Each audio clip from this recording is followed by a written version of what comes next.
Thank you for trying our financial planning application at SaveUpForIt.com. This brief video will help you get started. If you've never used the application before, you'll start by clicking on the green Sign Up button. Here, you'll enter an email address and a password for registration. I actually signed up earlier, so I'll go back and sign in.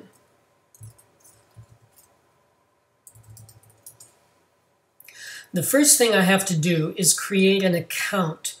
This is the money that I'll be making my purchases from. This could be the amount in a savings account, or it could be my total net worth. It doesn't have to be the balance in a bank account, but I'm going to go ahead and enter $550 because that's the amount I have in a savings account, and I can always change it later. Now the fun part, of course, is planning how to spend that money. I want to buy a laptop next year that costs $2,000 today. I can just click this link to plan that expense. Now I see a chart showing my money and my expenses over the next 50 years. Sure enough, this year it says I have $550.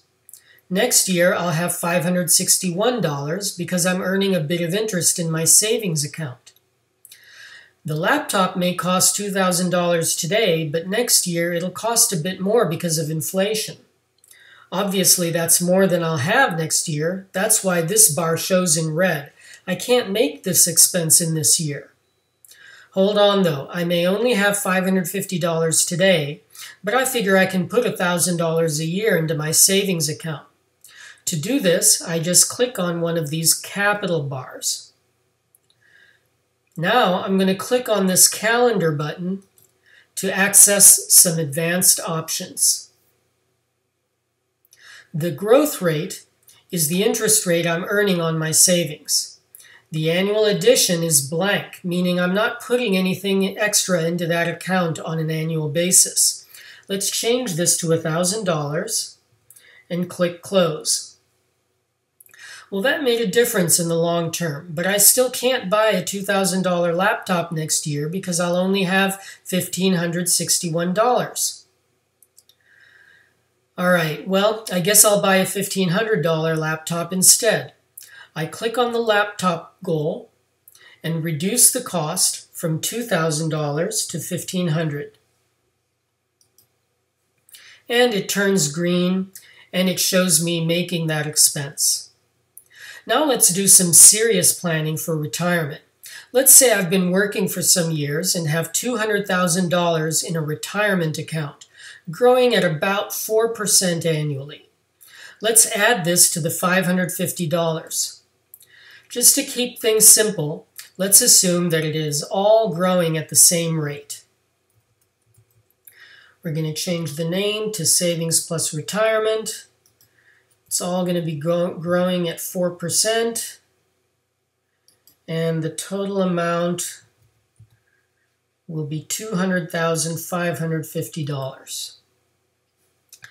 Now, what does retiring mean?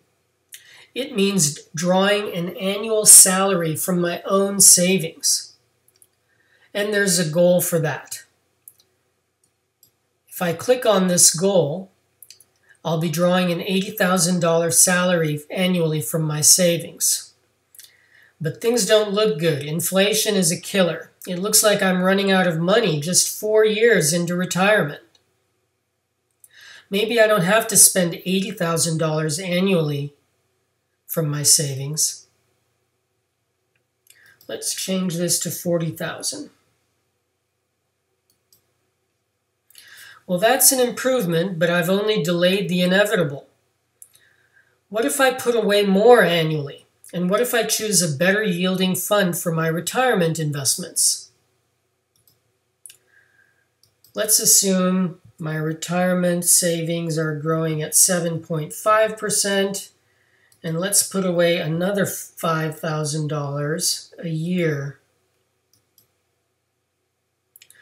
All right, well that certainly seems reasonable, and it looks like I never have to worry about running out of money. All right, well now what if I want to send my 12-year-old daughter to an Ivy League college in 6 years? Again, there's a way to do that in just a single click. That's interesting.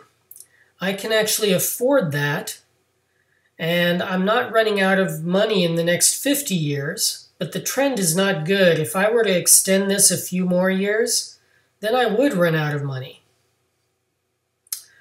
Well, what if I delay my retirement by 4 years? I can just grab this first box and drag it over 1, 2, 3, 4 years.